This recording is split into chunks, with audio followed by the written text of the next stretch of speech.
a hacer lo que queremos. Somos llamados a subyugar nuestras vidas a Dios.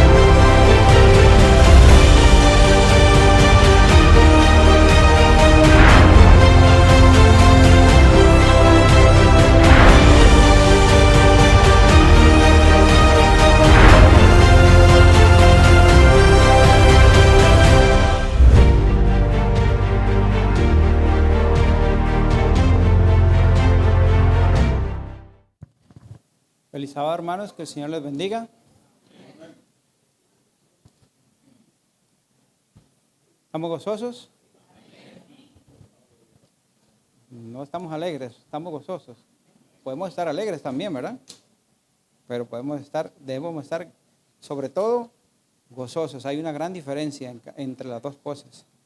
Como siempre lo he dicho, la felicidad depende de las circunstancias. El gozo depende de nuestra relación con Dios. Depende del Espíritu Santo. Es un fruto del Espíritu Santo. ¿Sí o no? Yo les voy a pedir algo, hermanos, y no se enojen conmigo, por favor. Y es que, a menos de que usted tenga algo muy urgente que hacer, a menos de que usted tenga algo importantísimo, que sea más importante que escuchar la palabra del Señor, yo le voy a rogar que siempre, no solo ahora, siempre nos mantengamos en este lugar. Que ninguna conversación que nosotros queremos o podamos tener con algún hermano o alguna situación diferente nos aleje de la palabra del Señor. Es importante estar aquí en este lugar. Nosotros venimos a orar al Señor en espíritu y en verdad. Así que siempre, hermanos, tengamos eso en cuenta. Es parte de la reverencia que le demos a nuestro Señor. Así que también me gusta aclararles a veces por qué escojo los temas que escojo. Yo sé que ya en repetidas ocasiones tal vez lo he mencionado. Uno siempre como predicador tiene que ver, y sobre todo en el contexto de lo que nosotros vivimos aquí en la iglesia, de nuestra iglesia, y cuando digo vivimos es nuestra necesidad, nuestra misión, nuestro enfoque. Por lo menos yo hago esa distinción. No escojo un tema simplemente porque me sonó bonito. Tenía 3 temas, hermanos, y los tengo. Tengo 3 temas. Al final, por ahí del miércoles, jueves, fue que me decidí cuál de los 3 dar. Porque fue lo que el Señor sentía, así que fue lo que el Señor me dirigió. Es cierto que nosotros tenemos que predicar sobre la verdad presente. Definitivamente ese es nuestro mensaje. Ese es lo que nosotros tenemos que hacer. También es cierto que nosotros tenemos que predicar acerca de los eventos de los últimos días, porque es la preparación. Pero también uno de mis temas tenía que ver con apostasía, que precisamente hoy, este sábado, o esta lección tenía que ver con apostasía. Y otro tema tenía que ver con la promulgación de las leyes dominicales en este país, que es lo que nos va a llevar. Pero ninguno de esos 2 temas escogí. Escogí este tema porque, si bien es cierto, esos temas nos preparan espiritualmente, este tema también nos va a preparar no solamente espiritualmente, sino emocionalmente. Y no es que quiera tocar sus emociones, hermanos, es que para enfrentar lo que nosotros pensamos que viene y para enfrentar nuestra vida diaria, porque nuestro vivir diario, nuestro caminar en cada día va a afectar de la manera como nosotros podamos vivir espiritualmente también. Somos seres humanos creados con pensamientos, emociones, y no somos individuales. No solamente venimos los sábados a recibir un sermón, una clase de escuela sabática, sino que también tenemos que aprender de la vida cristiana, de nuestro vivir diario, nuestro caminar con Cristo.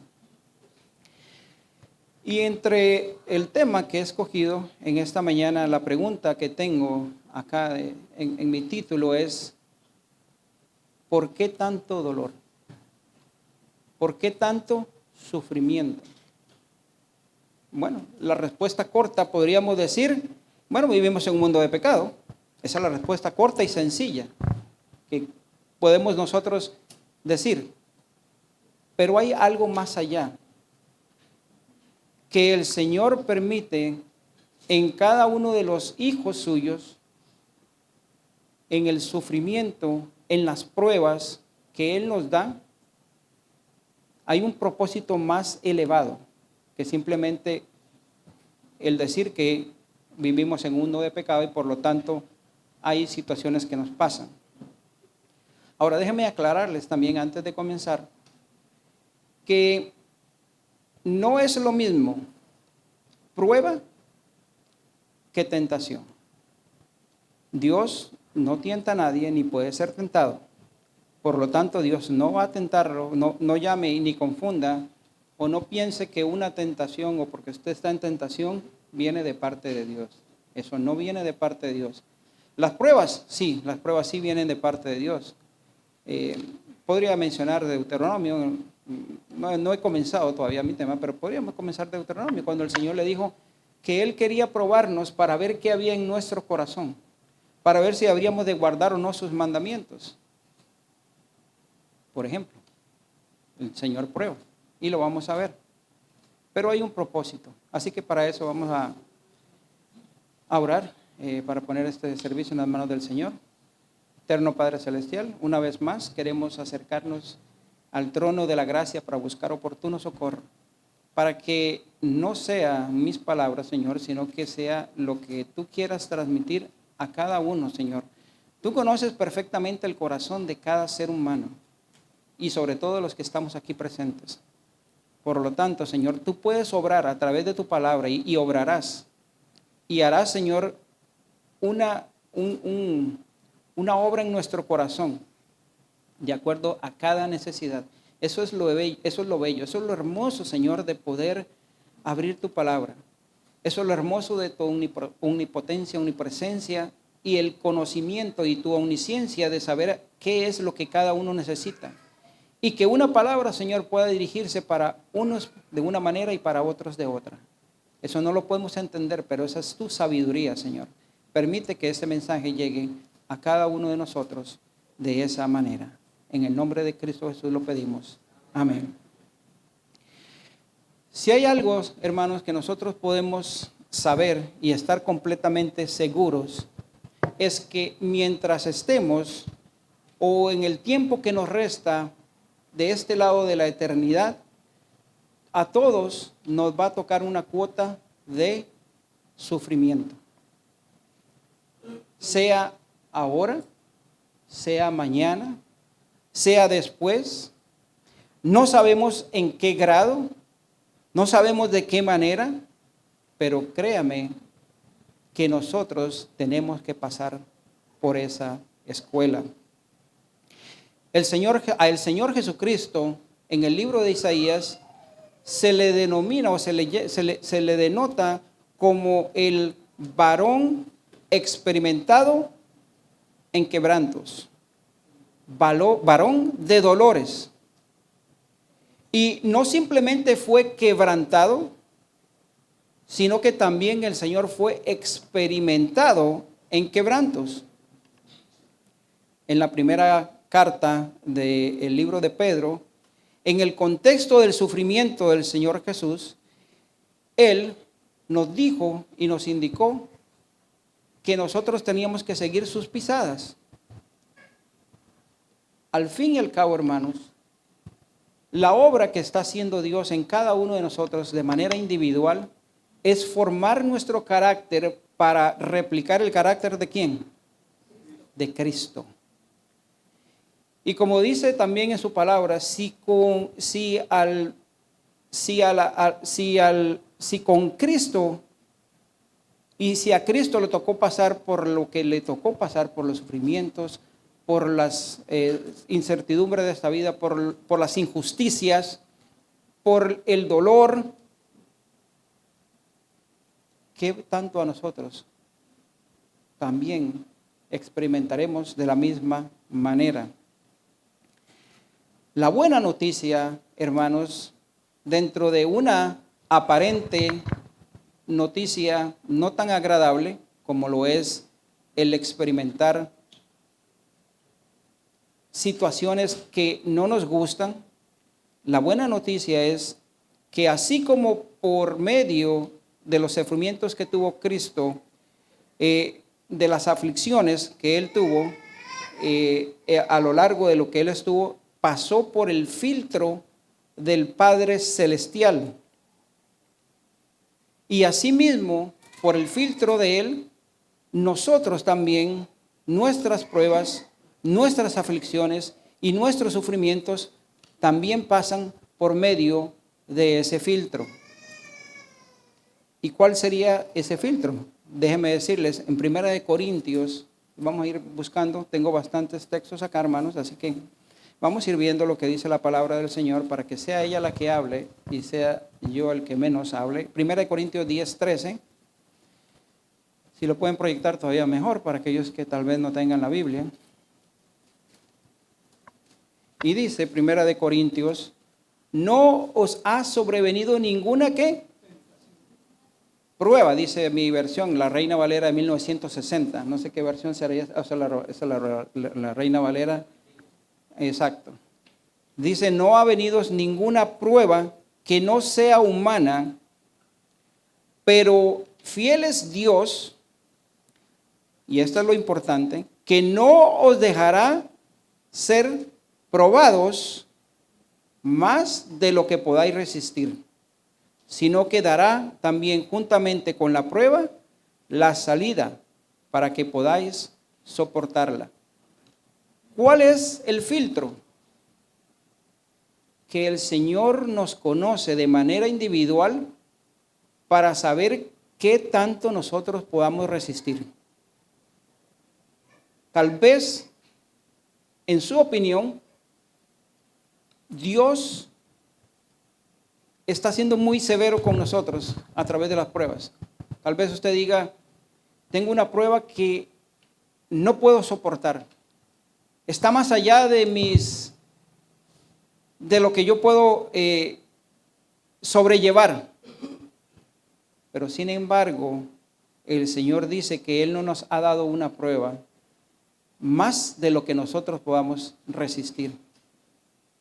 A unos tal vez la prueba será, y voy a hablar en términos no literales, pero tal vez una prueba pequeña, tal vez una prueba más grande, pero eso es porque el Señor sabe que tú la puedes resistir y que te puede dar justamente con la prueba la salida, y no solamente la salida, sino que también la victoria. La victoria. Mire que en la preparación de estos temas me encontré algo que nunca había visto, la verdad, se los puedo decir en tanto tiempo que he tenido de estar acá en la iglesia. Me encontré un librito de la hermana de White que se llama Promesas para los últimos días. Yo no lo había visto hasta que me puse a encontrar el material para este sermón. Y mire lo que me encontré. Tengo varios. Voy a ir citando algunos. Dice, el hecho de que somos llamados, y esto es bonito, hermano, ¿verdad? La prueba no es linda, el sufrimiento no es lindo, nada de eso es hermoso, porque en sí no tiene felicidad, en eso no podemos encontrar felicidad. Pero dice, el hecho de que somos llamados a soportar pruebas demuestra que el Señor Jesús ve en nosotros algo precioso que quiere desarrollar. Si no viera en nosotros nada con qué glorificar su nombre, no perdería el tiempo en refinarnos. No echa piedras inútiles en su hornillo. ¿No le parece hermoso, hermanos? O sea, hermanos, si usted está pasando una prueba, si usted está pasando un sufrimiento, entienda que el Señor lo sabe, y no solamente lo sabe, sino porque Él lo considera su hijo y que lo está preparando para algo mucho mejor, para una obra extraordinaria. Dice, y cada una de estas aflicciones habrá un propósito sabio y santo. Un pensamiento de Jeremiah Burroughs, un ministro puritano del siglo XVII, decía: la mano de mi padre nunca, ¿cuándo? Nunca provocará una lágrima innecesaria en ninguno de sus hijos. Dos pasajes claves para poder entender esto en la vida, y lo voy a dividir en dos partes: lo que es la vida de Jesús, en los sufrimientos y la madurez de Jesús, y la madurez y los sufrimientos de nosotros. El primer pasaje lo encontramos en Hebreos capítulo 2, versículo 10. Y dice la palabra del Señor, y yo creo que ya uno de estos más o menos uno de ellos lo leímos: convenía a aquel por cuya causa existen todas las cosas y por quien todas las cosas subsisten. Pausa. ¿De quién está hablando aquí? De Jesucristo, correcto. Solo para que veamos de quién estamos hablando. Habiendo de llevar a muchos hijos a la gloria, o sea, todos ustedes, hermanos, que están aquí presentes, y muchos otros, y aquellos que están en línea y que nos observan y que nos miran, perfeccionará por medio de las aflicciones al autor de la salvación de ellos. Wow. ¿Cómo? O sea, Jesús es perfecto. Jesús era perfecto y Jesús fue perfecto y no había ningún defecto en él. Pero sin embargo, Hebreos, el autor de Hebreos nos dice que a través de las aflicciones perfeccionará la salvación para todos nosotros en Cristo Jesús. Mire lo que dice Hebreos capítulo 5 y versículo 7. Y Cristo, en los días de su carne, ofreciendo ruegos y súplicas con gran clamor y lágrimas al que le podría librar de la muerte, fue oído a causa de su temor reverente. Y aunque era hijo, por lo que padeció, aprendió la obediencia. ¿Por medio de qué aprendió la obediencia? Por el padecimiento. Y habiendo sido perfeccionado, vino a ser autor de eterna salvación para todos los que le obedecen. En ambos textos no solamente se resalta el hecho de que el Señor Jesucristo sufrió mientras estuvo en este mundo, sino que esos sufrimientos jugaron un papel importante en el crecimiento y en el desarrollo como hombre. Y yo sé que usted podrá estar tal vez pensando ahí en su mente, bueno, pero el Señor es perfecto, el Señor, él nunca fue desobediente, pero vamos a ir viendo a ver qué significa eso en la vida de Jesús. No significa que Él no fue perfecto, sino que también Hebreos, ahí mismo, unos capítulos antes, nos dice, en Hebreos 4, 4 al 16, 14 al 16, Hebreos 4, del 14 al 16, dicen, y ya lo leímos esto ahora temprano, porque, por tanto, dice, teniendo un gran sumo sacerdote que traspasó los cielos, Jesús, el Hijo de Dios, tengamos nuestra profesión, porque no tenemos un sumo sacerdote que no se compadezca de nuestras debilidades, sino uno que fue tentado en todo, según nuestra semejanza, pero sin pecado. Acerquémonos pues confiadamente al trono de la gracia para alcanzar misericordia y hallar gracia para el oportuno socorro. Está claro que el Señor fue santo, que el Señor fue perfecto, pero la misma palabra del Señor nos dice que Dios lo sometió a pruebas para perfeccionar la obra que estaba por hacer. Hebreos 7:26 dice, hablando acerca de la santidad, porque tal sumo sacerdote nos convenía santo, inocente y sin mancha, apartado de los pecadores y hecho más sublime que los cielos. El Señor Jesucristo era impecable. Él nunca pecó, nunca ni por un segundo fue desobediente. Sin embargo, fue por medio del sufrimiento que Dios lo capacitó para llegar a ser el autor de nuestra salvación. Y ahorita veremos en qué sentido. Mire lo que dice en Mateo 26. Por eso es que al escoger este tema, nosotros tenemos que prepararnos para lo que viene y prepararnos para lo que nos pueda sobrevenir de una manera espiritual, para poder nosotros entender que el camino que el Señor Jesús llevó es por el camino que nosotros también tenemos que pasar. Jesús mostró su lado humano, su lado más humano en el monte Getsemaní. Mire lo que dice Mateo 26, 39. Yendo un poco adelante, se postró sobre su rostro, orando y diciendo: Padre mío, si es posible, pasa de mí esta copa, pero no sea como yo quiero, sino como tú. Como ser humano en carne que vino el Señor, entendiendo que también era Dios, pero que no tenía que valerse de su divinidad para poder pasar el trago amargo que tenía que pasar. El Señor en su humanidad le dijo a Dios, le dijo: pasa de mí esta copa, o sea, que no tenga que yo pasar por este sufrimiento, que no tenga que pasar yo por este dolor. Sin embargo, Él dice: no se haga como yo. Aprendió ¿qué? Obediencia a través de lo que el Padre le estaba pidiendo. Dice aquí en algo de lo que busqué, dice: esta frase dicha por Jesús en el huerto de Getsemaní expresa su deseo humano de evitar el sufrimiento venidero, pero se somete plenamente a la voluntad de Dios.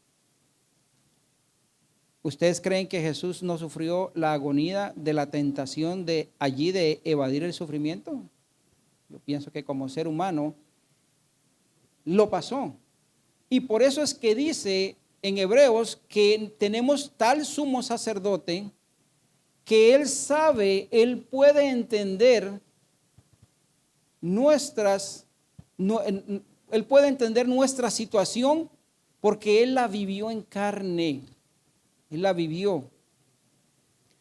Dice un comentarista: el perfecto Hijo de Dios vino a ser para su pueblo un perfecto Salvador, abriendo un camino de ellos hacia Dios, el sendero de la perfección por el que su pueblo debe atravesar, nosotros también. Tenía que ser atravesado primero por el precursor. Solo así ser su representante adecuado y su sumo sacerdote en la presencia de Dios. El sendero de la perfección, es decir, el camino que lleva a la madurez, tiene muchísimos obstáculos, muchísimos problemas y muchísimos dolores. Si usted está pasando por problemas, por dificultades, por sufrimientos, sepa que eso es lo que el Señor está usando para que usted pueda ser perfeccionado, para poder ser modelado al carácter de Cristo y para prepararlo para una obra. ¿Sabe lo que significa la palabra crisis? Viene del latín, que significa crecimiento.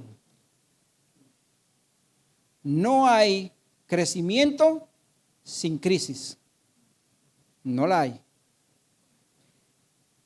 Para atravesar este camino, Él tenía que atravesarlo primero como nuestro precursor y como nuestro Salvador. Hay un poema que fue escrito por un pastor escocés en medio de los horrores de la Primera Guerra Mundial. ¿Y quién más a través de un tiempo tan oscuro, un tiempo tan difícil, poder escribir este poema en medio de la situación que estaban viviendo. Se lo leo traducido del inglés al español. Obviamente se pierden muchas cosas a veces, pero dice así: Señor, si nunca te hemos buscado, te buscamos ahora. Tus ojos arden a través de la oscuridad, nuestras únicas estrellas. Tus ojos en medio de las tinieblas de esta hora tan terrible y tan horrible son nuestras únicas estrellas. Necesitamos la visión de las marcas de espinas en tu frente. Te necesitamos a ti, oh Jesús, de las cicatrices. Los cielos nos asustan. Están demasiado calmos en todo el universo. No tenemos ningún lugar donde escondernos. Nuestras heridas nos duelen. ¿Dónde está el bálsamo? Señor Jesús, por tus cicatrices conocemos tu gracia. Si te acercas cuando las puertas están cerradas, solo nuestras manos, solo nuestras manos, ese aspecto podemos ver de ti. Sabemos hoy lo que son las heridas. No temas, muéstranos tus cicatrices. Conocemos la contraseña. Los otros dioses eran fuertes, pero tú fuiste débil. Ellos cabalgaban, tú tropezaste hacia el trono. Pero a nuestras heridas, solo las heridas de Dios pueden hablarle. Y ningún Dios tiene heridas, sino solo tú.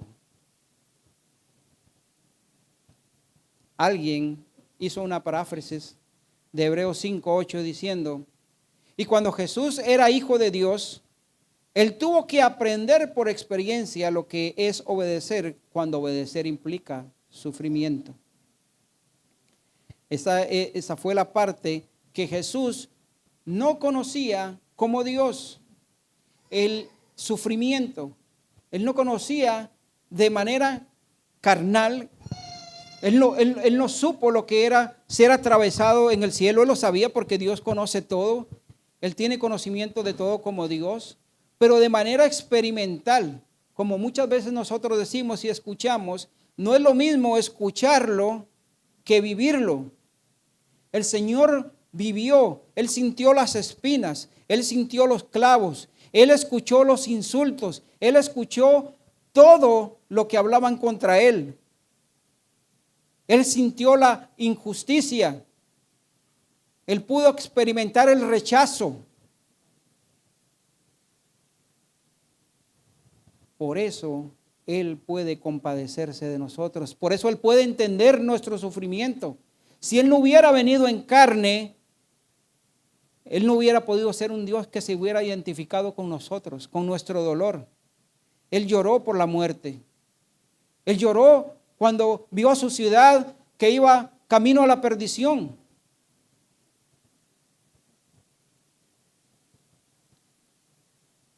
Él tuvo que aprender a través de su sufrimiento lo que nosotros podemos sentir.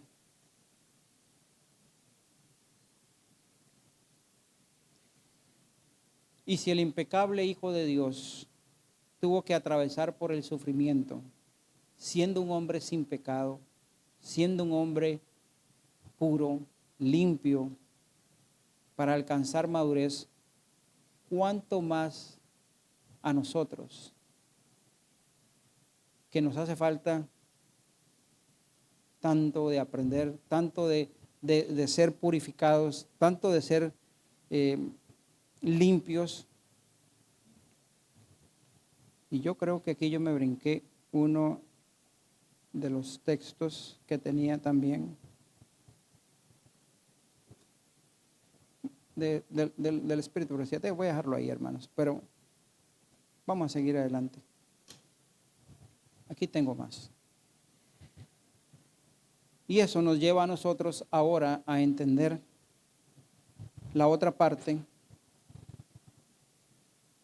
A nosotros, nuestra madurez y nuestro sufrimiento. Por eso no se extrañe, no nos extrañemos por el día de la prueba, no nos extrañemos por la prueba. Tenemos que estar preparados para que entendamos que lo que Dios está haciendo en nuestra vida es perfeccionándola. Es que aprendamos, es prepararnos, que no nos sorprenda, que no nos desanimemos, porque qué fácil es decir, venga Cristo y todos sus problemas son solucionados. Es una mentira, hermanos, es una mentira diabólica. Todo aquel que quiera vivir piadosamente, dice la palabra de Dios, sufrirá persecución. Todo aquel que quiera ponerse en sus manos será probado. Esa es la realidad, eso es lo que la Biblia nos enseña. Es imposible avanzar a la meta para la cual fuimos escogidos y salvados sin pasar primero por la escuela del sufrimiento. Imposible. Mire lo que dice Romanos 5, 3 y 5.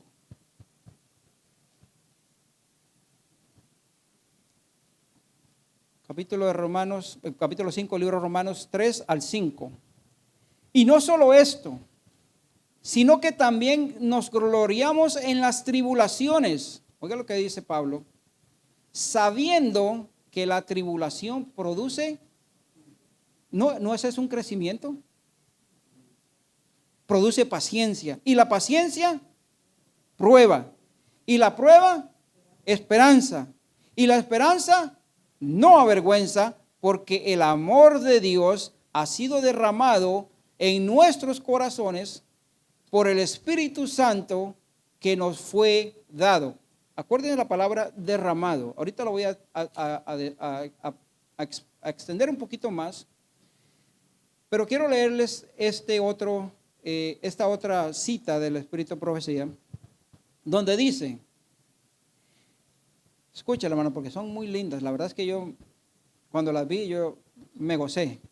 Dios acerca a los suyos así, mediante pruebas difíciles, mostrándoles su propia debilidad e incapacidad y enseñándoles a confiar en Él como su única ayuda y salvaguardia. Así logra su objeto. Así quedan preparados para ser empleados en toda emergencia, para desempeñar importantes puestos de confianza y para lograr los grandes propósitos para los cuales fueron dadas sus facultades. Dios prueba a los hombres a la derecha y a la izquierda y así los educa. Prepara y disciplina.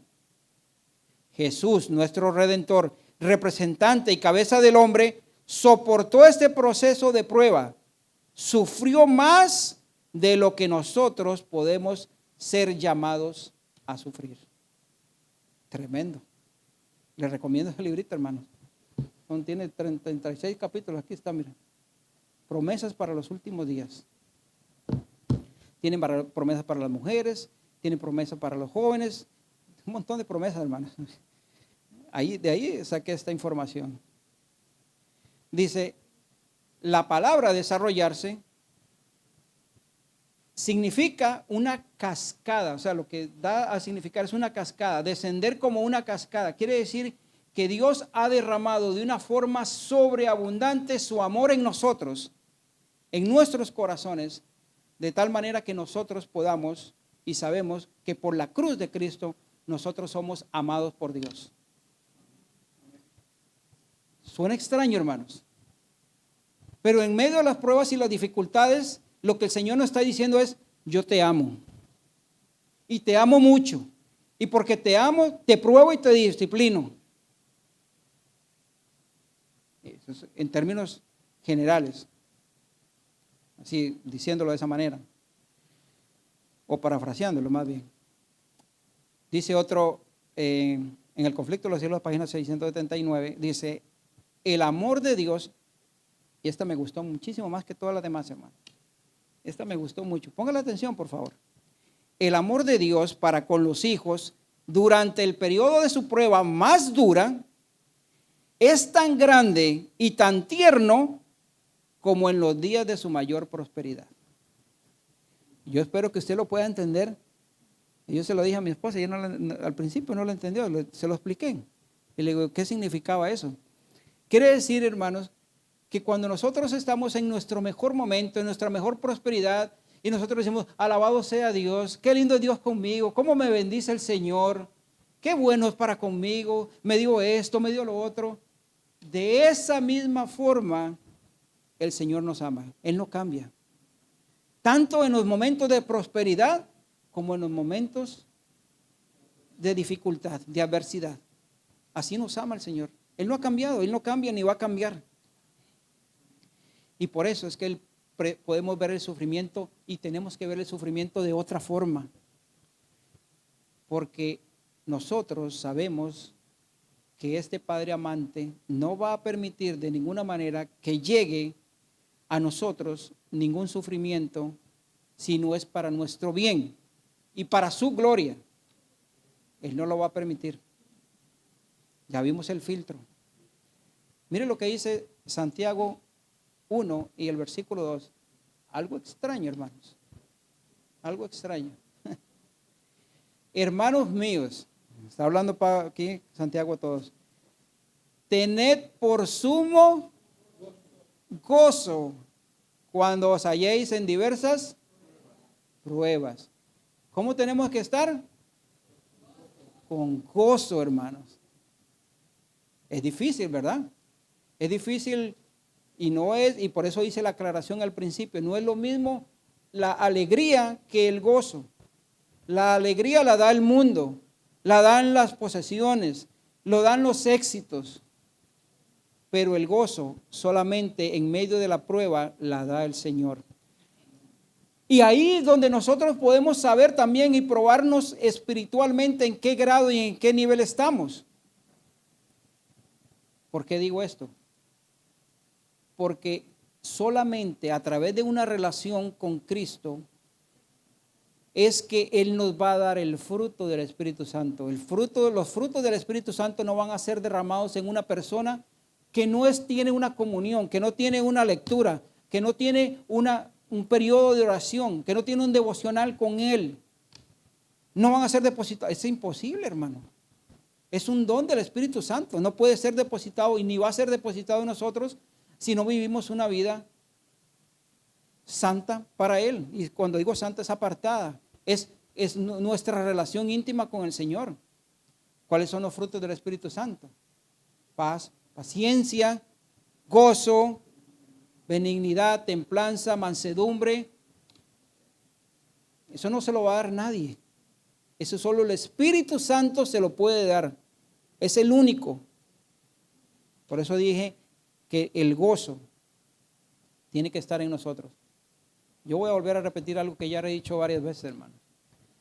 Pero que identifica o que clarifica y que de forma personal lo he vivido y lo viví con mi esposa.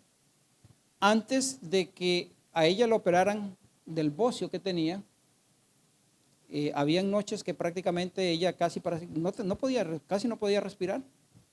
Sentía que se iba a ahogar. No podía tener nada aquí ¿Y qué hacíamos nosotros? Abríamos el libro de Salmos, hablábamos con el Señor, orábamos con el Señor, y se lo puedo decir sinceramente, hermano. No se lo puedo explicar, pero se lo puedo sentir. Había una paz, había un gozo en medio de la circunstancia, en medio de la prueba. Había un gozo, hermano, porque la paz la da la palabra del Señor. No hay otra cosa. Entonces, a veces nos llenamos de temores, de angustias, no sé, de ansiedad. Y eso es porque no leemos. Si leemos los salmos, hermanos, yo no estoy diciendo que solo los salmos vamos a leer. Pero leamos la palabra del Señor. Ella es la que nos da la fe. La fe viene ¿por qué? Por el oír la palabra de Dios. ¿Qué es la fe? Es un don del Espíritu Santo. Entonces es una cadena, no podemos tener fe, no podemos tener paz, no podemos tener dominio propio, no podemos tener nada, no podemos tener consolación, no podemos tener paz si no leemos la palabra de Dios, porque viene a través de su palabra. ¿Cuánto necesitamos para poder entender que las pruebas que vienen, que en las que estamos o en las que vendrán, tenemos que tener confianza de que Dios nos ama, de que Dios derrama, o sea, es una cascada de amor hacia nosotros para corregirnos en amor y justicia. A veces nosotros quisiéramos que las pruebas nos llegaran una cada 5 años o cada 10 años. Y cuando a veces decimos, ya no soporto más la prueba, ya no soporto más. Y le caen 15 más encima. Porque el Señor sabe que tú pues la puedes resistir. El Señor dice que tenemos que tener sumo gozo en diversas pruebas.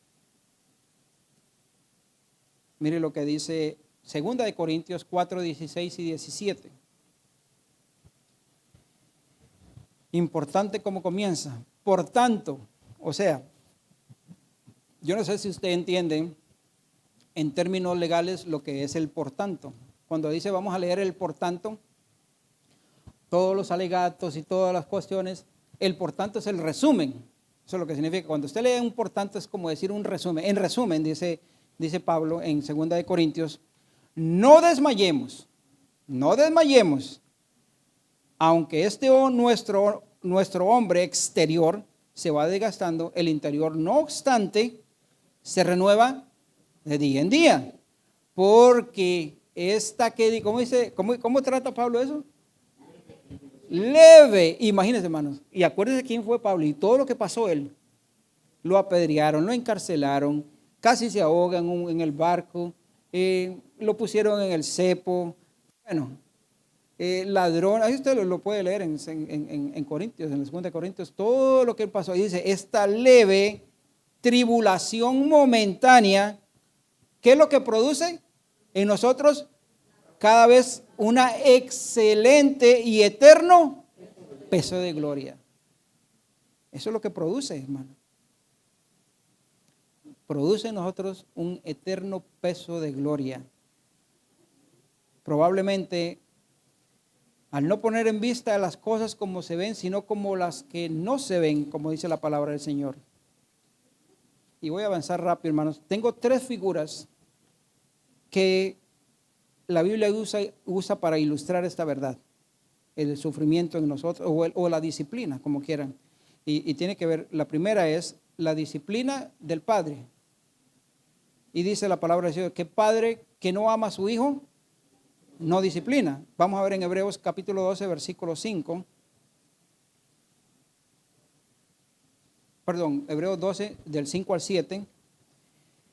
Y habéis ya olvidado la exhortación que como hijos a hijos se os dirige, diciendo, es que somos cortos de memoria, ya habéis ya olvidado, dice, hijo mío, no menosprecies la disciplina del Señor, ni desmayes cuando eres reprendido por él, porque el Señor al que ama, disciplina, y azota a todo aquel que recibe por hijo. Si soportáis la disciplina, Dios os trata como a hijos. ¿Qué somos de él? Hijos. Y qué lindo, hermanos, que si usted está en la prueba, si usted está siendo azotado por el Señor, quiere decir que usted es hijo de Dios. Eso es lindo, ¿no es cierto? Porque si no, que todo está bien y todo, conmigo nunca pasa nada. Quiere decir que no soy hijo de Dios. Puede ser. Aunque todo el mundo sufrimos y es como enfrentamos la situación. Dice, si soportáis, os trata como hijos. ¿Qué hijo es aquel a quien el padre no disciplina?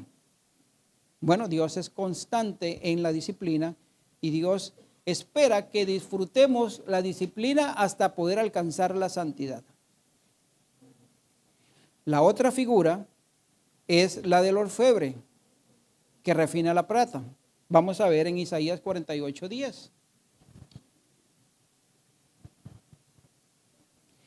He aquí te he purificado y no como a plata. O sea, somos más valiosos que la plata, hermano. Imagínense. No como a plata. Te he escogido en horno de ¿qué? De aflicción. Ay, qué difícil, hermano. No soy yo, ahí lo dice. Usted lo está leyendo. Dios quema la escoria que hay todavía en nosotros. Recuerden, la meta es hacernos como a Jesús. Así que para limpiarnos, para purificarnos, para pulirnos, para santificarnos, nos mete en el horno. Hay un texto en Jeremías bastante interesante en este sentido. Busquémoslo, Jeremías 48:11.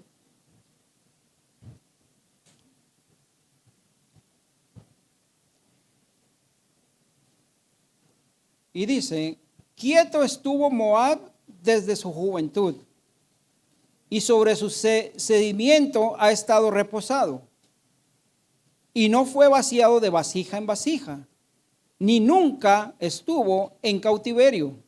Por tanto, quedó su sabor en él, y su olor no se ha cambiado. ¿De qué está hablando aquí el profeta Jeremías? ¿Qué significa lo que está diciendo? En aquellos tiempos, ellos se acostumbraban a hacer el vino. Se ponía en vasijas, se ponía el vino en vasijas y se dejaba que los sedimentos llegaran hasta el fondo, hasta abajo.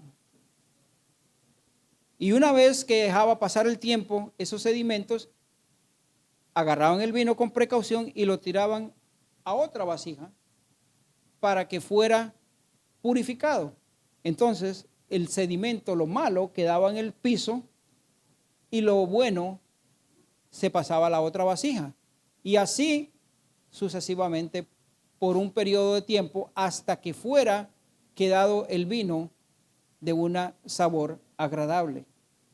Lo que está diciendo aquí es que Jeremías es que a veces a nosotros el Señor tiene que pasarnos de vasija en vasija para que nosotros podamos dejar abajo el sedimento, la escoria, lo que no sirve en esa vasija y llevarnos a otra vasija para hacer otro nivel, para podernos usar de la manera correcta.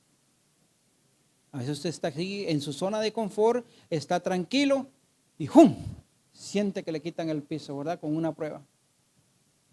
Eso es que el Señor te está pasando de vasija en vasija. Interesante. Y tercero, hermanos, la figura del hortelano. Juan capítulo 15, versículo del 1 al 2. Yo soy la vid verdadera y mi Padre es el labrador. Todo pámpano que en mí no lleva fruto, lo quitará. Y todo aquel que lleva fruto, lo limpiará para que lleve ¿qué? Más fruto. Yo no sé si usted está entendiendo, hermanos, lo que se está diciendo una y otra vez continuamente a través de los diferentes textos. Para que la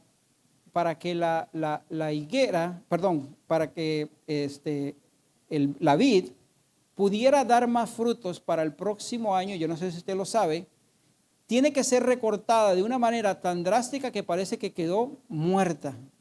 Le recortan todo y solo queda el muy tronquito. Pero si no hacen eso, el próximo año, la próxima cosecha no va a producir tanto como había producido. Así que el Señor dice que tenemos que ser podados, que tenemos que ser limpiados para poder dar más fruto. Y usted puede decir, pero bueno, yo estaba dando fruto, yo estoy dando fruto. Sí, pero el Señor quiere que des más fruto. El Señor quiere que des más fruto. Él te está capacitando. Dice un comentarista, la productividad de las ramas no solo depende de que permanezcan en la vid, sino que sean podadas por el viñador. La poda es un procedimiento drástico con frecuencia, parece cruel porque recorta mucho de la planta hasta que queda prácticamente desnuda.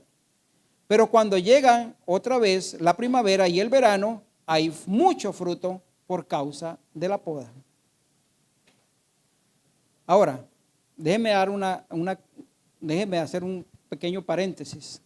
El hecho de que alguien esté pasando por sufrimiento no significa, o un cristiano, estamos hablando de un cristiano, no significa que produzca crecimiento. No, muchas veces el cristiano se aplasta en medio del sufrimiento.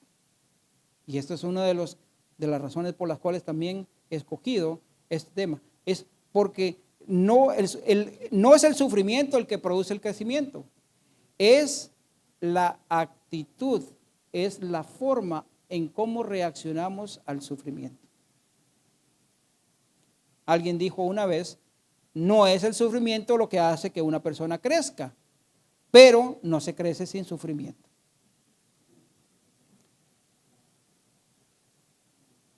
Dice Margaret Clarkson, fue una escritora, una autora de himnos, que también tiene un libro titulado Destinados para su Gloria. Esta mujer sufrió mucho, llegó a experimentar ira y desesperación en un momento de su vida, hasta que llegó a entender la doctrina de la soberanía de Dios. Ella dice, Dios manifiesta su soberanía sobre el mal, valiéndose del sufrimiento que es inherente al mal, para contribuir al cumplimiento de su propósito eterno. Dios se vale del sufrimiento inherente al mal. O sea, el hecho de que, como le dije al principio, que nosotros pensamos de que la respuesta corta era sí, vivimos en un mundo de pecado, pero aún Dios lo que está diciendo esto es que Dios se vale, Dios permite y Dios toma las situaciones negativas de ese mundo para transformarlas en bien. Le voy a dar solo un pequeño ejemplo, no tengo tiempo, hermano, ya el tiempo se me está yendo, solo me quedan como 5 minutos. Pero déjeme decirle, por ejemplo, cuando los líderes de Israel arrestaron y mataron a Jesús, bueno, eso es un decir. Ellos pensaban y nosotros pensamos que estaban haciendo un mal, o sea, lo querían matar, lo estaban persiguiendo, pero sin saberlo estaban cumpliendo el propósito de Dios. Lo estaban cumpliendo. Lo mismo hicieron con Esteban, cuando lo apedrearon, pero o sea, algo de malo el Señor lo utiliza para hacer un bien. Esa es la soberanía de Dios. Eso es lo que nosotros tenemos que entender. En uno de sus signos dice ella, Padre mío, tú eres soberano, Señor del dolor humano, que transmutas las penas terrenales en oro de celestial ganancia. Tu amor persigue su propósito y este propósito es el eterno bien de nuestras almas. Podemos compararlo también como la obra de un autor, de un pintor. El pintor, digamos que sea el pintor agarra su lienzo, ¿verdad? Su lienzo lo pone acá y a veces tiene un modelo, ¿verdad?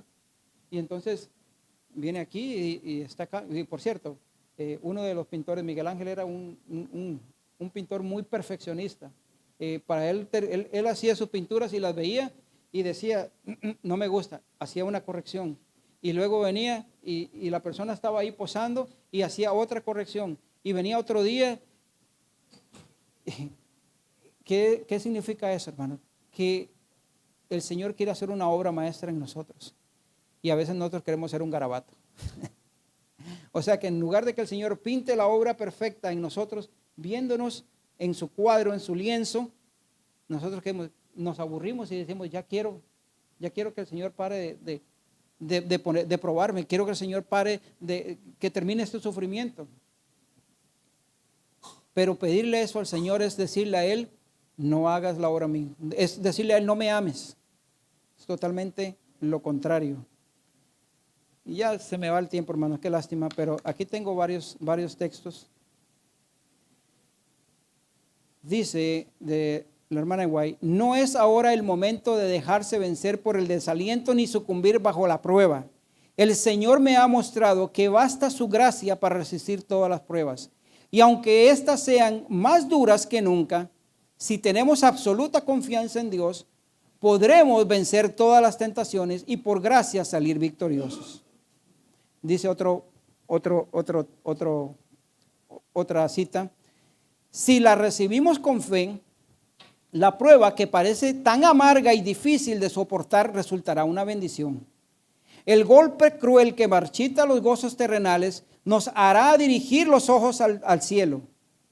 ¿Cuántos son los que nunca habrían conocido a Jesús si la tristeza no los hubiera movido a buscar consuelo en Él? Dios acerca a los suyos así mediante las pruebas difíciles, mostrando su propia debilidad e incapacidad y enseñándolos a confiar en Él como su única salvaguardia.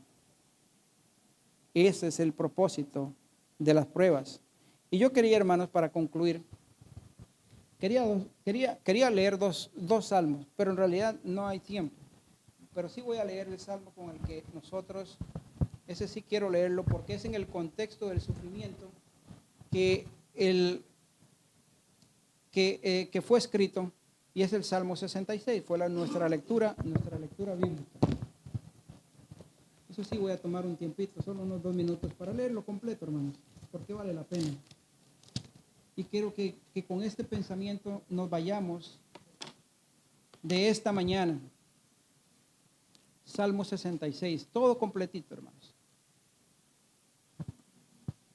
¿Cuál es nuestra actitud? ¿Cómo debemos enfrentar las pruebas? ¿Cómo debemos nosotros enfrentarnos a nuestras angustias, a nuestras preocupaciones, que son muy válidas y pueden ser válidas? Dicen, ¿cómo tenemos que decir? Aclamad a Dios con alegría toda la tierra, cantad la gloria de su nombre, poned gloria en su alabanza, decid a Dios, cuán asombrosas son tus obras. Por la grandeza de tu poder se someterán a ti tus enemigos. Toda la tierra te adora y cantará a ti, cantarán a tu nombre. Venid y ved las obras de Dios, temibles en hechos sobre los hijos de los hombres. Volvió el mar en seco, por el río pasaron en pie. Allí en él nos alegramos. Él señorea con su poder para siempre. Sus ojos atalayan sobre las naciones. Los rebeldes no serán enaltecidos. Bendecid, pueblos, a nuestro Dios y haced oír la voz de su alabanza. Él es el quien preservó la vida a nuestra alma y no permitió que nuestros pies resbalasen. Porque tú nos probaste, oh Dios. Nos ensayaste como se afina la plata. Nos metiste en la red. Pusiste sobre nuestros lomos pesada carga. Hiciste cabalgar hombres sobre nuestra cabeza. Pasamos por el fuego y por el agua. Y nos sacaste a abundancia. Entraré en tu casa con holocaustos. Te pagaré mis votos que pronunciaron mis labios y habló mi boca cuando estaba angustiado. Holocaustos de animales engordados te ofreceré. Con sahumerio de carneros te ofreceré en sacrificio bueyes y machos cabríos. Venid, oíd todos los que temáis a Dios, y contaré lo que ha hecho a mi alma. A él clamé con mi boca, y fue exaltado con mi lengua. Si en mi corazón hubiese yo mirado a la iniquidad, el Señor me habría escuchado. No me habría escuchado. Mas ciertamente me escuchó Dios, atendió la voz de mis súplicas. Bendito sea Dios, que no echó de sí mi oración, ni de mí su misericordia. Alabado sea el Señor ahora y por siempre. Si nosotros, hermanos, estamos pasando por pruebas, si nosotros estamos pasando por tribulación, si hay angustia en nuestro corazón, el salmista nos dice que tenemos que venir con una actitud diferente, que tenemos que venir a alabarle, que tenemos que bendecir su nombre, que tenemos que venir a sus atrios y que tenemos que abrir nuestra boca y que Él no se olvidará de nosotros. Que tenemos que entender que las pruebas, las dificultades, Dios las permite para limpiar nuestro carácter, para prepararnos para toda obra, para llevarnos a mejores lugares, a mejores terrenos. No enfrentemos las pruebas con desaliento, con desánimo. ni renegando a Dios el por qué, sino el para qué. Que el Señor pueda darnos esa fe, pueda darnos ese entendimiento, porque no es fácil. Es fácil hablarlo de aquí para afuera, pero vivirlo es diferente. Solamente cada uno sabe la cruz que lleva. Solamente cada uno sabe los sufrimientos que lleva en su espalda. Pero el Señor nos da la fuerza y la fortaleza para librarnos de la prueba. Y el Señor se gloriará y se glorificará en nosotros cuando nosotros podamos gloriarnos y glorificarnos en Él. Que el Señor pueda darnos la paz.